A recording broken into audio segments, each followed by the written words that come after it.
Friends, welcome back to my channel. आज के इस वीडियो में हम देखने जा रहे हैं डू, डज और डिड का यूज़ सेंटेंस में किस तरह किया जाता है। बहुत बार हम कंफ्यूज हो जाते हैं बोलते वक्त या लिखते वक्त कहाँ डू लगाए और कहाँ डज। आई होप आपका कंफ्यूजन यहाँ पर दूर हो जाएगा और आपके स्पोकन इंग्लिश में आपको इसकी बहुत सारी हेल्प होगी। बने रहे वीडियो के अंत तक। चलिए तो फ्रेंड्स स्टार्ट करते हैं आज के इस वीडियो को।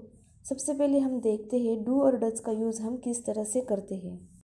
डू और डज का यूज़ हम सिंपल प्रेजेंट टेंस में करते हैं। सिंपल प्रेजेंट टेंस को हम सिंपल इंडेफिनिट टेंस के नाम से भी जानते हैं। तो सबसे पहले फ्रेंड्स हम देखते हैं सिंपल प्रेजेंट टेंस में हम किस तरह के सेंटेंस बनाते हैं। जब हमें हमारे डेली रूटीन के बारे में बोलना होता है, जैसे रेगुलर एक्शन हो, इर्रेगुलर एक्शन हो, कोई यूनिवर्सल ट्रूथ के बारे में हमें बोलना होता है या हमारे हैबिट्स के बारे में बोलना होता है, तब हम सिंपल प्रेजेंट टेंस का यूज़ करते हैं। और इस तरह के सेंटेंस बनाने के लिए हम डू और डज का भी यूज़ करते हैं। तो अब बात आती है डू कब यूज़ करें और डज कब यूज़ करें। तो चलिए देखते हैं। जब सेंटेंस में सब्जेक्ट प्लूरल होता है तो वहाँ पर हम डू का यूज़ करते हैं, जैसे आई, वी, यू, दे और कोई भी प्लूरल नाउन आएगा सेंटेंस में तो वहाँ पर हम डू का यूज़ करेंगे। यहाँ पर आई एक्सेप्शनल है, आई ज़रूर सिंगुलर होगा, पर यहाँ पर हम आई के साथ कभी भी डज नहीं यूज़ करते, डू का यूज़ करते हैं। और यू को हम प्लूरल भी यूज़ कर सकते हैं और सिंगुलर भी, इसलिए यहाँ पर हम यू के साथ डू का ही यूज़ करेंगे। प्लूरल नाउन मतलब एक से अधिक होना, जैसे दो चीज़, दो व्यक्ति, दो प्लेसेस या एक से अधिक। जब हम किसी नाउन के बारे में बोलते हैं तब वहाँ पर हम डू का यूज़ करते हैं। तो आई मतलब मैं, वी मतलब हम, यू मतलब तू या तुम लोग, दे मतलब वो लोग। और प्लूरल नाउन मतलब किसी भी दो व्यक्ति या किसी दो नाम के बारे में जब हम बोलते हैं तब वहाँ पर हम डू का यूज़ करते हैं। अब हम देखते हैं डज का यूज़ कहाँ करते हैं। जब सेंटेंस में सब्जेक्ट सिंगुलर होता है उस वक्त हम डज का यूज़ करते हैं, जैसे कि ही, शी, इट या कोई भी सिंगुलर नाउन अगर सेंटेंस में आता है तो वहाँ पर हम डज का यूज़ करते हैं।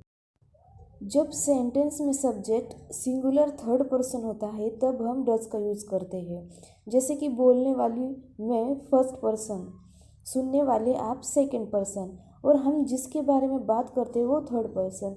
इस तरह जब सेंटेंस में सब्जेक्ट सिंगुलर थर्ड पर्सन होता है तब उसके वहाँ पर हम डज का यूज़ करते हैं। सिंगुलर नाउन मतलब कोई भी एक व्यक्ति, एक वस्तु या किसी भी प्लेस जो सिंगल है उसके बारे में जब बात करते हैं तो वहाँ पर हम डज का यूज़ करते हैं। I, we, you, they and plural noun के साथ डू का यूज़ करेंगे। और ही, शी, इट और कोई भी सिंगुलर नाउन यानी थर्ड पर्सन सिंगुलर नाउन होगा तो उसके साथ हम डज का यूज़ करेंगे। फ्रेंड्स, अब हम कुछ एग्जाम्पल देखते हैं जिससे आपको क्लियर हो जाएगा डू का यूज़ कहाँ करना है और डज का यूज़ कहाँ करना है, जिससे आपको स्पोकन इंग्लिश में भी काफ़ी हेल्प होगी। फ्रेंड्स, सबसे पहले हम कुछ डू के एग्जाम्पल्स देखते हैं। I do my work on time, मैं अपना काम वक्त पर करता हूँ। We do it on Monday, इसे हम सोमवार को करते हैं। यू डू योर वर्क, तुम तुम्हारा काम करते हो। They do not study at night, वो रात में पढ़ाई नहीं करते। आई do not drive my car at night, मैं रात में अपनी कार नहीं चलाता। डू यू लाइक हर, क्या तुम उसे पसंद करते हो। I do not use umbrella, मैं छाते का उपयोग नहीं करता हूँ। Do you not go to village, क्या तुम गाँव नहीं जाते हो। वेयर डू यू स्टडी, तुम कहाँ पढ़ते हो। फ्रेंड्स, फर्स्ट जो फॉर एग्जाम्पल है वो अफर्मेटिव सेंटेंस है, यानी सिंपल सेंटेंस। वहाँ पर हमने हमारे रोज़ाना काम के बारे में या आदतों के बारे में लिखा है। यहाँ पर डू का यूज़ हमने मेन वर्ब की तरह किया गया है। डू का मतलब होता है मैं ऐसा करता हूँ। I do not drive my car at night या I do not use umbrella, ये जो दो सेंटेंस है ये निगेटिव सेंटेंस है। इसमें डू का यूज़ हमने हेल्पिंग वर्ब की तरह किया है। यहाँ पर डू का अपना कोई सेपरेट ऐसा मतलब नहीं होता है। और जो बाकी के सेंटेंस है, do you like her, do you not go to village या वेयर डू यू स्टडी, ये इंट्रोगेटिव और इंट्रोगेटिव निगेटिव सेंटेंस है। जहाँ पर हमने डू का यूज़ स्टार्टिंग में किया है क्वेश्चन पूछने के लिए। वेयर डू यू स्टडी, इस सेंटेंस में हमने वेयर का यूज़ एक डेमॉन्स्ट्रेटिव प्रोनाउन की तरह किया गया है, जिसका मतलब होता है कहाँ, तुम कहाँ पढ़ते हो। अक्सर हम क्वेश्चन पूछते हैं where do you stay, which one do you like, whom do you like. तो इस जैसे क्वेश्चन में हम डेमॉन्स्ट्रेटिव प्रोनाउन का फर्स्ट यूज़ करते हैं, उसके बाद डू का as a helping verb use करते हैं, और इस तरह हम क्वेश्चन पूछते हैं। He does his work at 7 AM, वो सुबह 7 बजे अपना काम करती है। She does not play cricket, वो क्रिकेट नहीं खेलती है। Does she ride her horse, क्या वो अपने घोड़े की सवारी करती है। व्हाट डज इट मीन, इसका मतलब क्या है।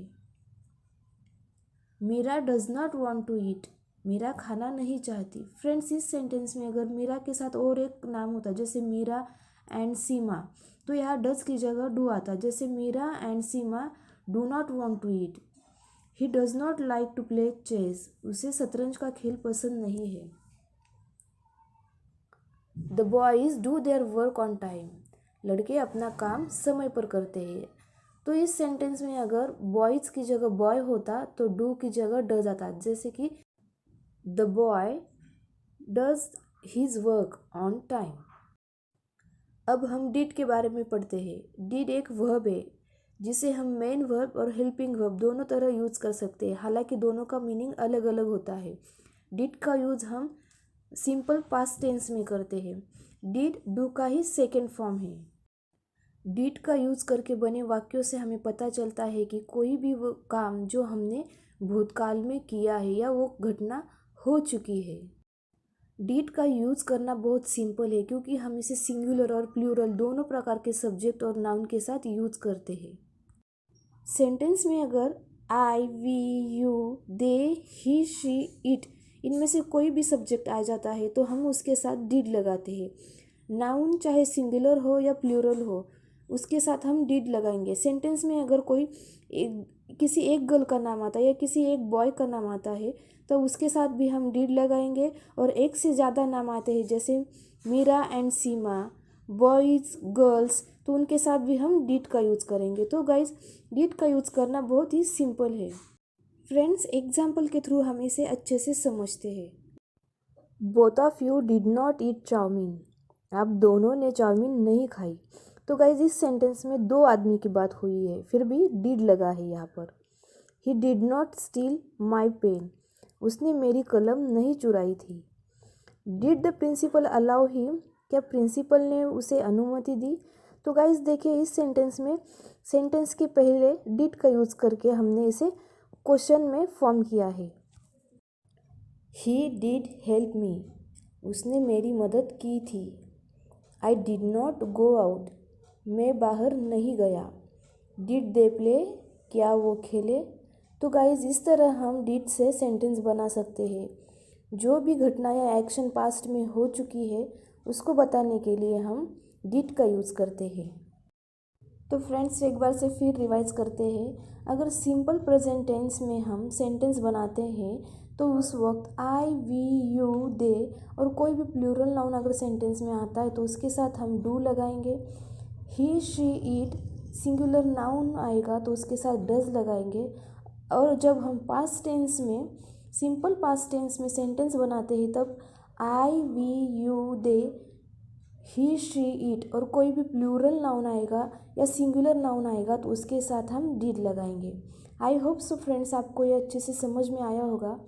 वीडियो अगर अच्छी लगी हो तो कमेंट्स करके ज़रूर बताना। और थैंक्स फॉर वॉचिंग।